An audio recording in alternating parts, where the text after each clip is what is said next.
Brother, ఈ video నీకు ఇంటికాడ చదువు మానేసి నేను విదేశాలకు వెళ్తా, నేను గల్ఫ్ వెళ్తా అని నీ డ్రీమ్, అంటే నువ్వు కలల కన్నా కళ, అది ఎంతవరకు నీకు సహకరిస్తుందో ఒకసారి ఆలోచించుకో. ఎందుకంటే గల్ఫ్లో పడే బాధలు ఏంటో మాకు తెలుసు.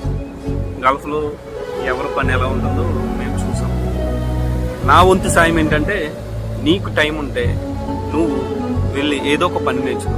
ఎలక్ట్రిషియన్, లేకపోతే ఏసీ మెకానిక్, లేకపోతే ప్లంబరు, లేకపోతే ఏదో ఒక మెకానిక్లో ఏదో ఒకటి నేర్చుకో బ్రదర్. అది నేర్చుకోవడం వల్ల నువ్వు గల్ఫ్ రావడం వల్ల నీకు ఏదో ఒక ఉపయోగపడుతుంది, నీకు శాలరీ బాగుంటుంది. ఏమీ లేకుండా నేను గల్ఫ్ వస్తా అంటే నువ్వు రోడ్డు పక్కన క్లీన్ చేయవలసి వస్తుంది, బాత్రూమ్ క్లీన్ చేయవలసి వస్తుంది, లేదా ఇలా ఎండలో గార్డెన్ పని చేయవలసి వస్తుంది, లేదా ఇలాంటి ఇంట్లో ఒక 50 degrees ఎండ ఉంటుంది, ఆ ఎండ బయట నువ్వు క్లీన్ చేయవలసి వస్తుంది. గ్లాసులు బయట, ఇంటి మొత్తం అంతా.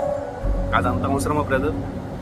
నీకు టైం ఉంది, నీ భవిష్యత్తు బాగుండాలి అనుకుంటే వెళ్ళి ఏదో ఒక పని నేర్చుకో.